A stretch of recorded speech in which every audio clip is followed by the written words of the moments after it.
Àwọn tó súnmọ́ gbajúgbajà olórin fújì ilẹ̀ Ìbàdàn ní ìpínlẹ̀ Ọ̀yọ́ ní Alhaji Táyé Àkàndé Adébísí wọ́n mà ti fa àṣírí pamọ́ sí tẹlifíṣàn Yorùbá Tòótọ́ lọ́wọ́. Lára ìdí pàtàkì tí Táyé Currency tó fi ń bínú sí Alhaji Wàsíù Àlàbí Ọdẹ́tọ́lá tọ́pọ̀ èèyàn mọ̀ sí Pasuma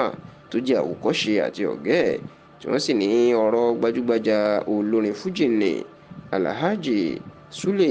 Alao Adékúnlé tọ́pọ̀ èèyàn mọ̀ sí Màláíkà tàbí Màdíbà ó wà lára nǹkan tí Táyé Currency tó ń fọgbọ́n bá Pasuma jà sí.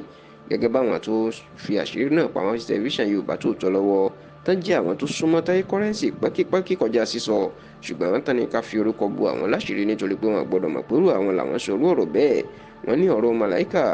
ó wà lára nǹkan tí Táyé Currency tó fẹ́ kọ̀, ṣùgbọ́n táwọn èèyàn tán lọ gbé bá ọ̀rọ̀ Pasuma.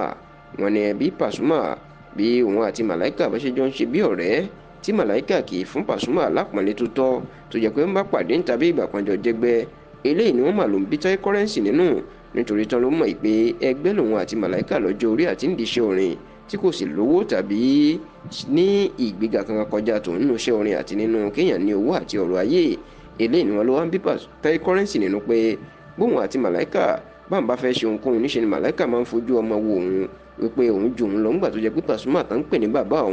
òun ni làwọn jọ ń ṣe, táwọn jọ ń ṣe bí ọ̀rẹ́ àti wọléwọ̀de. Eléyìí ni wọ́n ní kò dùn mọ́ Táyé Currency nínú tó fẹ́ kọ̀, tó fi ń ya rẹ̀ pé òun náà kì í ṣọmọ Pasuma o, ọ̀gá lásán ló jẹ́ fóun, nítorí tán ní àbùkù tí Màláíkà tó máa fi ń kàn pé ṣèbí ọmọ Pasuma ni wọ́n jẹ́, èmi sì jẹ́ ọ̀rẹ́ bàbá ẹ̀. Eléyìí ni wọ́n ní Táyé Currency fẹ́ fọgbọ́n kọ̀, ṣùgbọ́n tán ní àwọn olólùfẹ́ fújì wọn kò tètè rí àṣírí náà, wọn ò tètè gbọ́ ọ̀rọ̀ náà yé, iná fi gbé bí ìgbà pé Pasuma gangan ló ń yẹ̀yẹ́. Ṣùgbọ́n tán ni tó bí ọ̀rọ̀ náà tí Táyé Currency tí ó fi ń sọ pé káwọn èèyàn má pè òun ní ọmọ Pasuma, tó sì fẹ́ máa fi ọ̀rọ̀ hàn tó fi ń yanga pé kò sí nǹkan táwọn onífújì gbèsè tó ń náà gbèsè. Wọ́n ní Pasuma gẹ́gẹ́ kọ́ ló ń bá wí o, wọ́n ní Màláíkà inú ń darí ọ̀rọ̀ náà sí.